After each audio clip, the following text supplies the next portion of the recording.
Well, a lot of news events have happened since the last time we were So together. much. Yes, absolutely, so much. My Patriots lost the Super Bowl, and I cried. Um, but that's the story for another day. You That's know, I expected well, they came back and took the lead, and I thought, okay, that here we go, yeah. that's it. And even the commentators were saying they were pointing out the difference between was it Atlanta Hmm. and Philadelphia. They said, look, last year Atlanta was out of gas, and you could tell it. You could see the writing on the wall. And this year Philadelphia just was not going to let up. Well, the my I kind of disagree with that to a point. It kind of looked that way early, but then in the halfway through the fourth quarter, the problem was neither team's defense really did much, Yeah, nobody showed up. except for that one forced fumble at the end. Yeah, that was the Uh, only defense played all night. I mean, when your quarterback throws for 500 yards, You should three win the game, touchdowns, first of all. you should, you should, and that kind of it speaks to the lack of defense there. I think kind of on both sides. But I'm not too butthurt about it. I'm over it for the most um, part. I was talking with another Patriots fan the other night. What was It's a it's a squirrel, probably. that? They're in the building I places. am afraid right now. I don't know if you heard that or not, but there was something scurrying through the wall. Well, it's rural Mississippi, man. Xenomorph. Okay, go ahead. I was talking with another Patriots fan the other night, Mhm. and he said, "Look, we didn't expect to get this far anyway. This was supposed to be an off year, and then they got hot, and I guess maybe the beginning of the year, it nobody was expecting much, and then they got. Now I don't know. I haven't watched the Patriots at all, so I don't know, but I guess he was kind of had the attitude of I don't want to expect too much because I don't want to be disappointed. It's kind of like that. Maybe, but I mean, the Patriots went through and they went on a spending spree over the course of the off season. They went out and they got Brandon Cooks and they got several other pieces. They got Gillisley and Burkhead and several others. And So what you're saying is I have been misinformed. yeah, what I'm going to say is that the things that that may have led to an idea of it being an off season. We lost Edelman early. We lost Hightower early. We lost Shea McClellan pretty early, and he was pretty integral part. And if you'll remember last year, Edelman made the catch Yeah. and Hightower made the sack, and those were the Well, points that I changed the just game. I don't watch a whole lot of NFL until it gets close to the playoffs, Right. and I just assume nowadays every year that the Patriots are probably at least in the playoffs Hmm. and probably going to the Super Bowl. Um, if it's not them, then it's the team that is able to beat them in the playoffs does go the rest of the way usually. Right. Well, after the game, there was something that popped up on Facebook or Instagram or something that said, "Well, maybe this will help you feel better, Patriots fans. You're projected to go to Super Bowl 53," and I'm like, it doesn't make me feel any better at all because I mean, it's Why you want to go to every Super Bowl and lose them? well, you can't win them all theoretically. Well, I'll say We this. tried. I'll say this. I say the same thing about like Alabama in Mhm. college football. But I'll say this too to Patriots fans. It says something about your team when it's such a big deal when somebody finally beats you.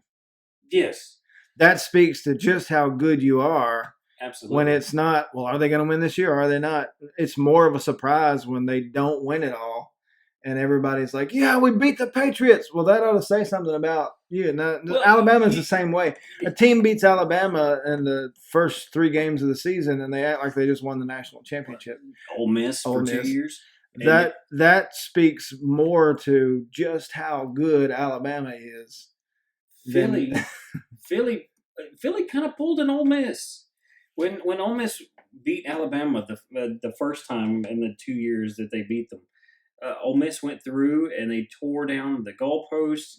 Katy Perry was partying in the square, and for whatever reason, the goalpost actually made it to the square from where which is quite the feat. it is, and I think that there were parts in frat houses and everything, parts of the goalpost, but Philly decided they were going to take it to the next step because they beat the Patriots. From everything I've read, it's just not been a.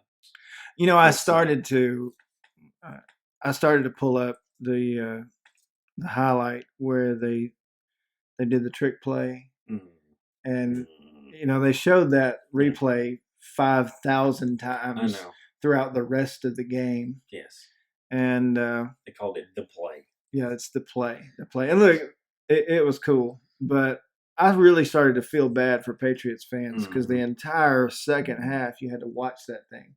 Between every play, anytime they had a spare 5 seconds, they're like, let's look at this play again. Yeah. And it's just like twisting the knife a little bit. Yeah, and then I read somewhere that somebody said it was actually an illegal formation. But I'm not going to go there. It's neither here nor there. One thing that stood out, though, I know Coach always told us when you win a game, act like you've been there before. Yeah. Right. Even though we weren't there often. We weren't there often in high school, but when we win a game, look, okay, you won a game. That's what you're supposed to do. Act like you've been there before. That's your job. That's your job. These guys get paid millions of dollars to play football. You ought to be winning, right? Mm-hmm. Yeah. And so you want to say, act like you've been there before. I understand that's not the case with Philadelphia fans. That you're not there very much in any sport. Right. In Philadelphia, hard times, but look, celebrate and with some responsibly. Have some teeny tiny bit of class. You can celebrate and party and go wild without damaging property or rioting or stealing things. Well, right now we're looking at a website, Philly.com, and for those of you that feel like taking a look at it, it's horrific scenes and rioting. How national worldwide media portrayed Eagles fans post Super Bowl celebrations. Right. Okay. Yeah. And I saw a few videos, and you see that a lot. Anytime there's any kind of protest or riot, it's gonna make the news. Of course. And it's not usually the case. I don't understand it. If you're at a political rally or some kind of a riot that you're opposing something that it really goes against your core values, and you get to the point of violence, that's never okay. It's never acceptable. But at least you could halfway understand how a person gets to that point when they're so worked up about something they feel so strongly about. Right. And, maybe they're protesting some injustice that they just, goes a little too far. You can kind of understand that. Right. I don't understand how you can just be celebrating a win in a football game. I know it's the Super Bowl, but it's still a football game. Right. You're celebrating a win in a sport. It's a game. And it gets to the point of literally rioting and looting in your city. At what point does it seem like it's okay? I don't. That's another thing. I don't understand that either. I don't.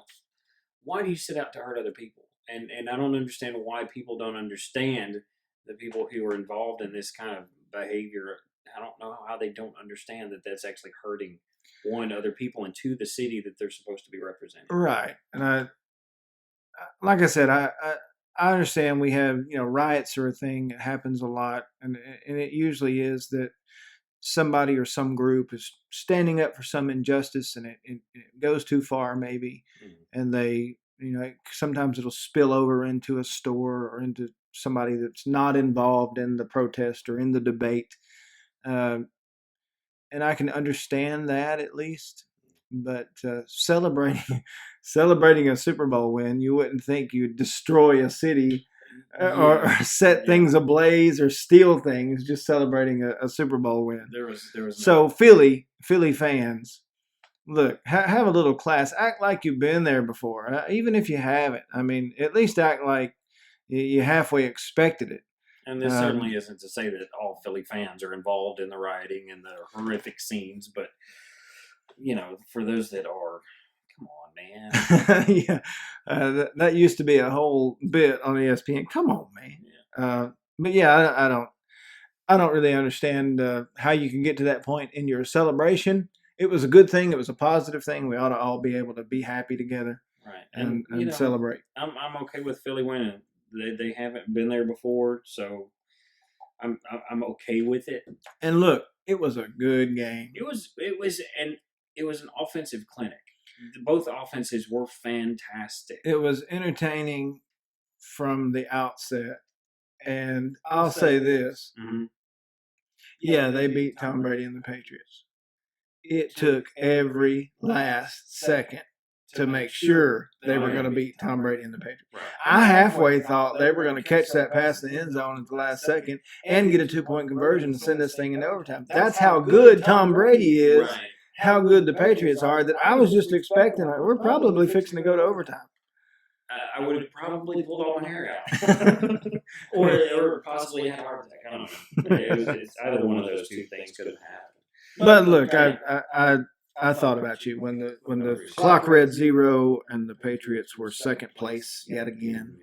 And on top of it, you had to watch Eli in some of the commercials. That was the point when I knew things were about to go south. Was when I saw Eli Manning dancing.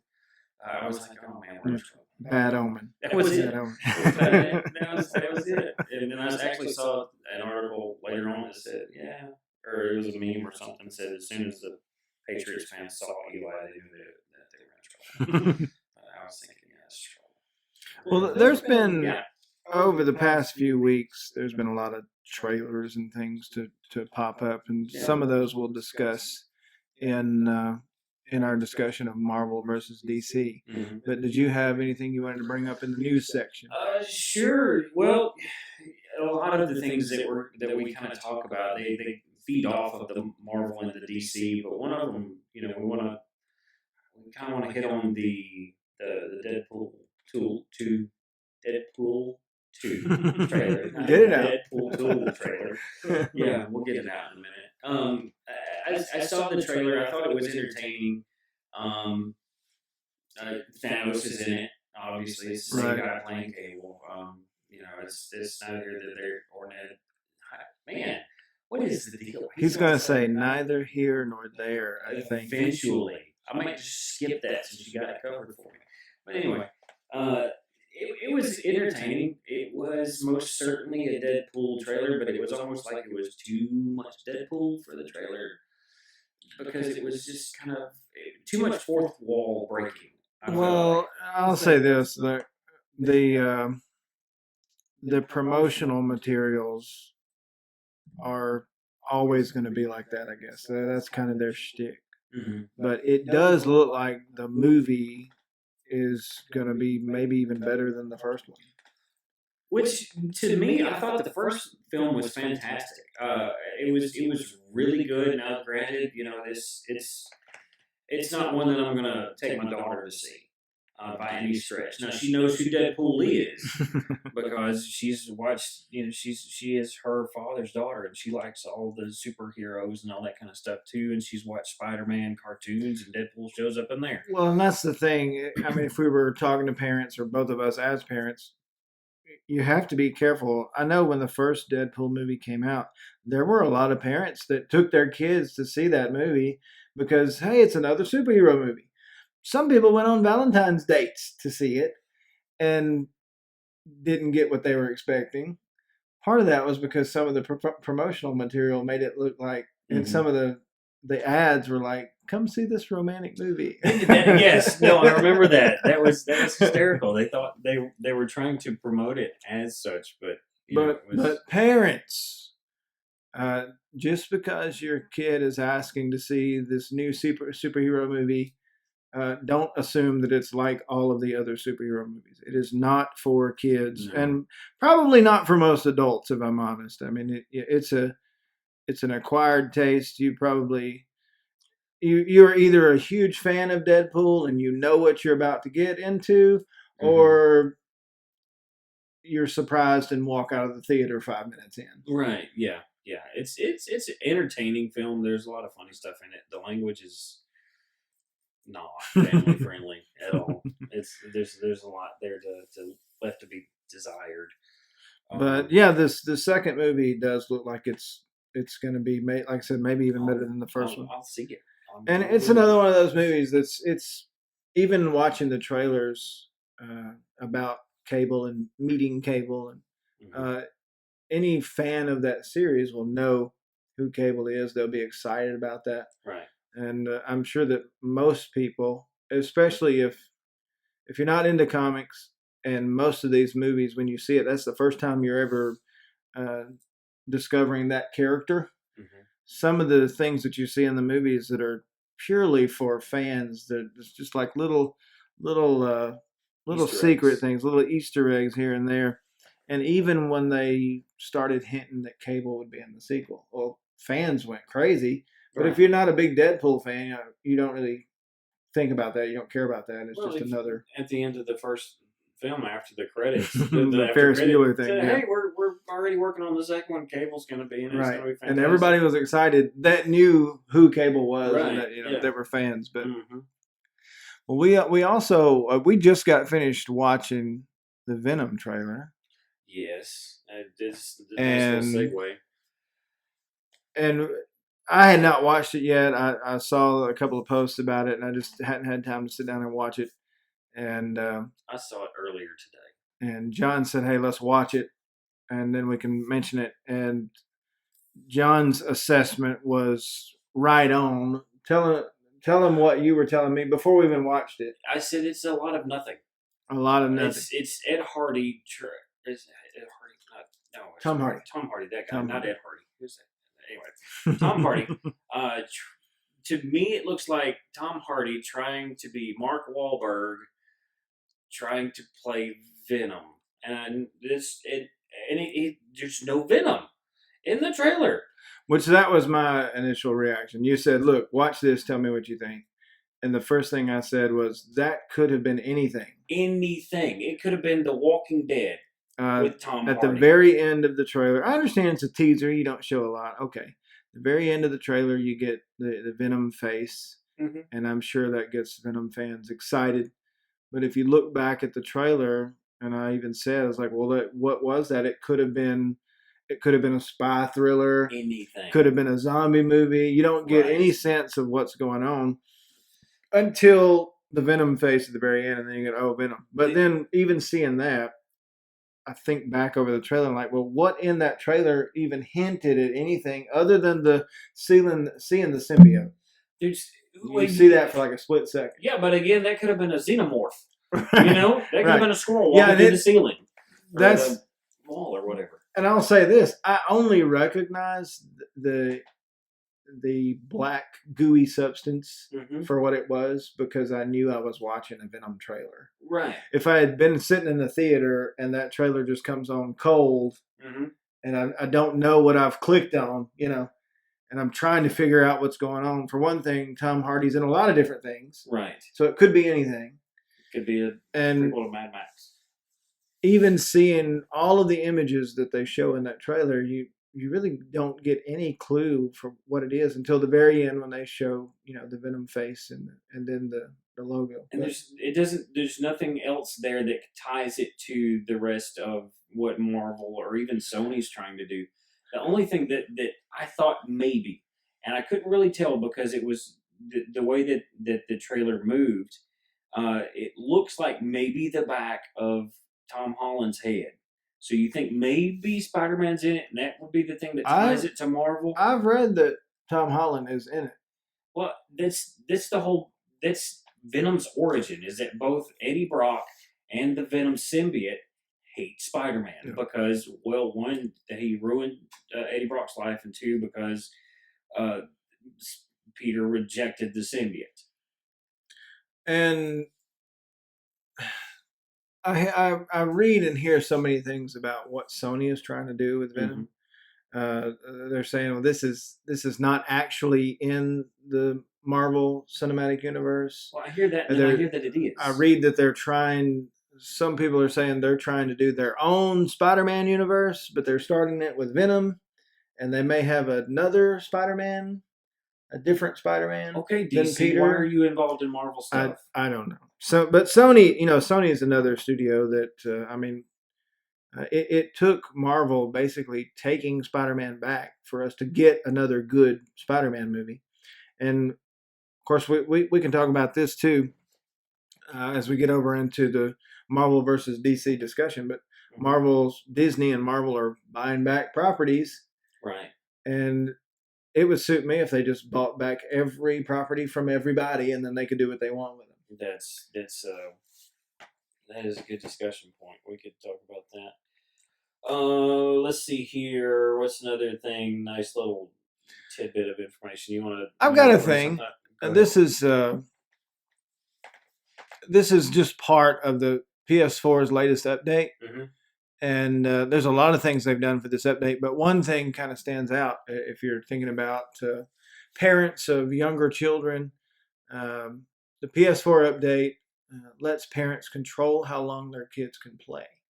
And you can read about this in a lot of different places. The article that I had pulled up is techcrunch.com.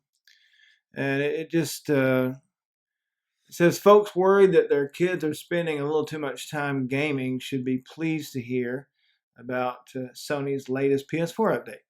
System software update 5.5 includes a new feature called Playtime Management, as well as changes to the library interface. But the Playtime Management is the big deal, and it allows parents to set a certain amount of time that their kids can play. A lot of the smartphones and tablets kind of already let you do this. I think you can put an app on there that will do this for you. Right. And if your kid's playing games on the computer, you can set a time for them. And we've talked about this before. When we were younger, of course we were big into video games, but that wasn't the only thing we did. We played sports and did a bunch of other things. Video games was a late at night or rainy day thing, usually. It was. My only concern with this is that it almost seems like it would be something that would be too easy to bypass. And this I haven't looked into it as much as you have, so it might be. What most consoles have nowadays, if you do the parental lock, and not only console, I mean you can do this on your TV too. You get you put a code in, and that allows no one else but you to adjust the settings.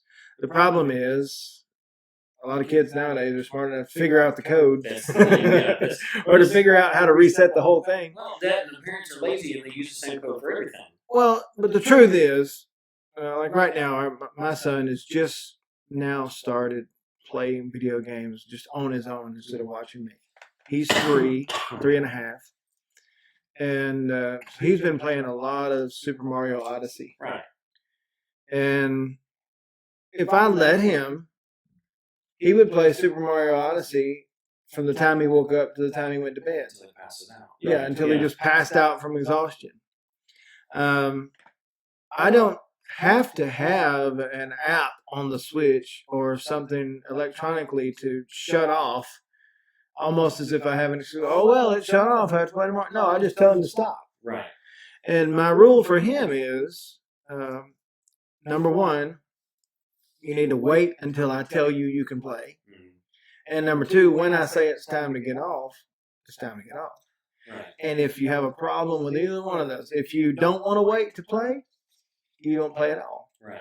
And if you can't stop when I tell you to get off, then you can't play tomorrow. Yeah. Right? So that you just be a parent and be involved in what you're doing. Well, this is the thing. That's the point. That's the whole point. And this feature in this update is designed, I'm sure, for parents who are busy, or maybe you have a child that comes home from school and they're at home by themselves, or they're at home with a babysitter or somebody else until the time when you can get home, and it helps to have a feature like this in place to where whether you're there or not, they can't play. But that's the main thing, is that they have to put a feature like this in, or give you this option, because it is a problem. There are a lot of kids that just, it's all they do. I've seen it. Come home from school and just veg out in front of the TV. And look,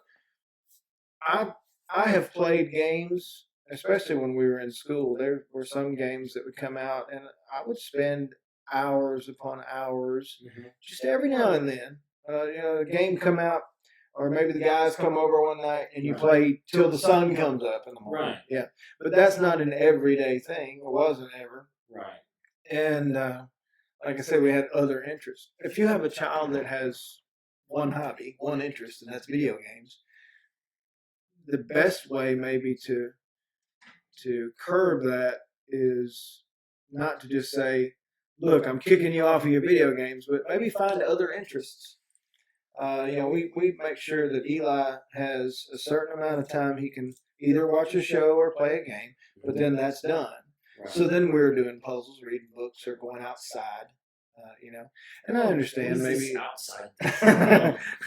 I understand that maybe a lot of parents are very busy and don't have the time sometimes to be involved in every little thing that their child does. I agree to that.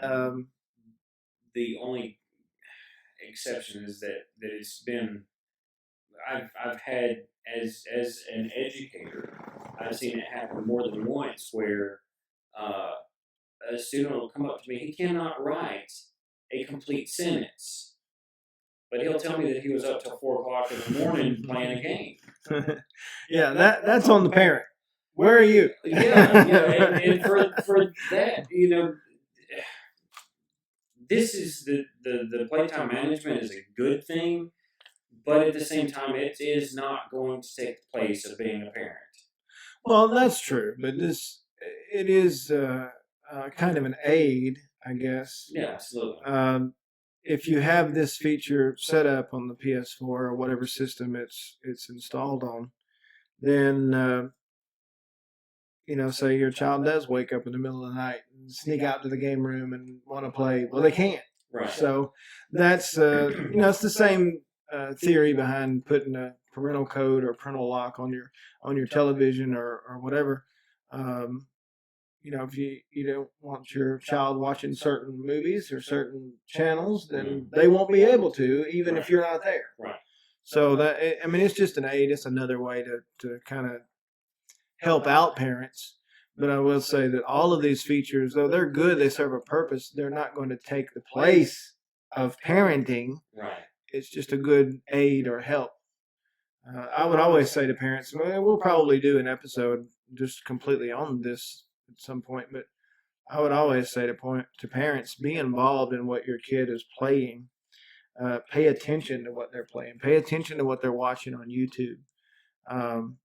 Know what they're doing. Don't just put them in front of a screen and forget about them. That's universal. They're gonna get into a lot of things that nobody should be getting into, especially kids. And if you set them in front of that screen and let it be the babysitter, they'll be happy to play games for 10 hours a night. And like you say, that then their schoolwork and other things are going to suffer. Oh yeah. So be a parent, be involved, take advantage of things like this, like this feature on the PS4. Take advantage of things like that where you can, but be involved in your kid's life. That's going to help you more than anything. Huge. Did you have another? Well, I've got bit of news. Yeah, I've got several other things that we can talk about. David S. Goyer he was actually listed and had been hired to be the director of the Masters of the Universe film.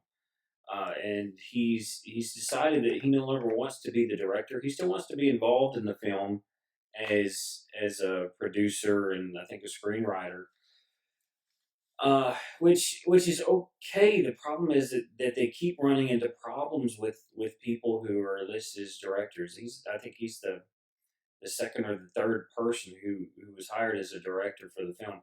And I would like to see a good Masters in the Universe film because the last one with Dolph Lundgren was. We talked a little bit about that last time. And it was. I would love to see a competent one. Yes. Something has to be better. It couldn't get much worse.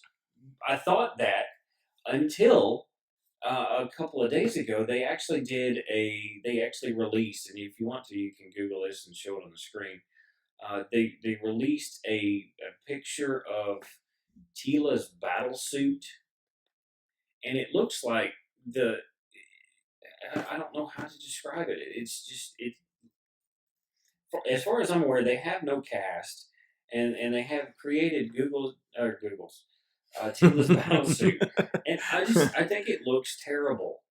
I'm not a fan of it. I wish that we would see something that looks any like Tila, like Tila's supposed to. I understand that things have to grow. It's been 30 years since it was a popular comic or cartoon or a comic book, both. But it needs to be something. When you see it, you're gonna wonder what they're thinking.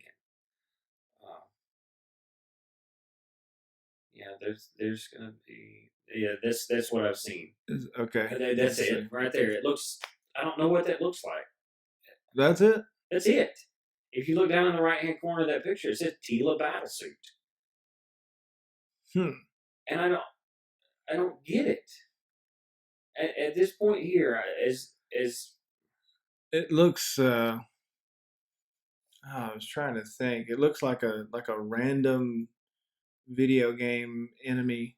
yeah, Like, well, it kind it's of like just like a generic alien that's fighter or something. I don't that's know. the thing. It Yeah. looks really generic, and it kind of reminds me of there was a movie several years ago called like Guyver or something, not MacGyver, but Yeah. Guyver, and it was like this guy finds a suit, and it looks kind of like that, and that kind of looks like I don't know if you had a predator and it decided to wear the head. Well, of yeah, it's maybe xenomorph. a predator with like no features that would Well, stand out if to you show look, that it's the predator. yeah, well, if you look at where he is pointing, that kind of looks like a smaller xenomorph head. Right.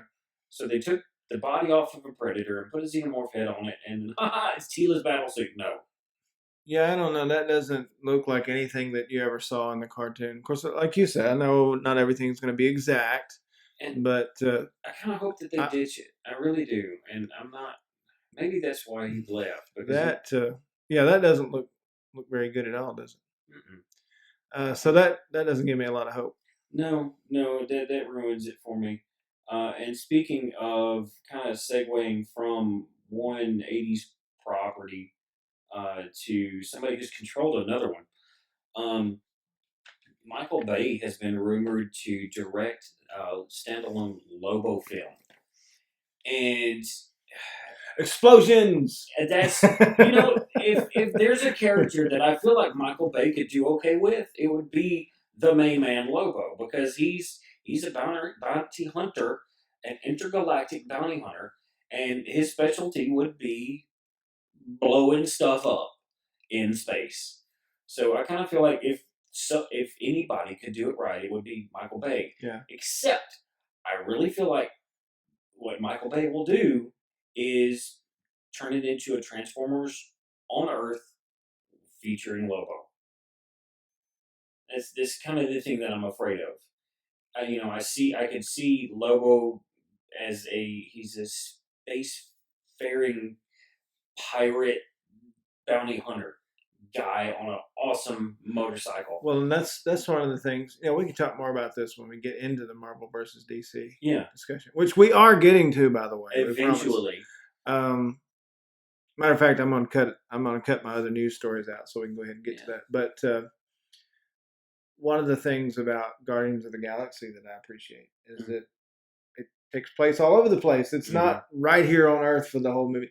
Right. You don't have to take, you take a franchise or a character that is normally, like you say, Lobo is not somebody that's going to hang out in New York. Yeah. He's going to be all over the place. Well, I mean, the thing though is if you take it and you make it an Earth-bound film, you've got Men in Black. Right. What's he going to hunt? A giant alien? And I understand that your audience, being Earthlings, are going to relate to things set on Earth, or there's a danger coming towards us, and we have to save the day. I get that. That's not But Lobo. but yeah, that's not Lobo.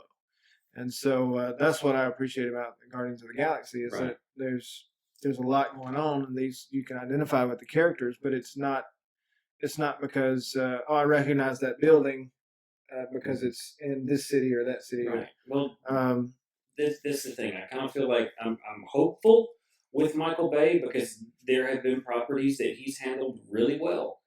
Um, and you can argue both sides of the whole Transformers deal, and all of the 37 films that he's done there. well, we talked about this a little bit last time as far as my attitude when I go into a movie. That first Transformers was that way. It's like I don't think it would have mattered what kind of story or plot lines or twists or turns. I was seeing live action Optimus Prime. Exactly. That's all I cared about. The first, as soon as the helicopter flies into that base and he's sitting there, and then he begins to transform, my jaw literally dropped. That was my reaction throughout the entire film. That was our seeing dinosaurs for the first time in Jurassic Park. Yeah, absolutely. That's absolutely. what that was for me. Yes. But yeah, that's a good point about Bay, and of course, like you said, he could do it right or he could do it wrong. So that's a little scary.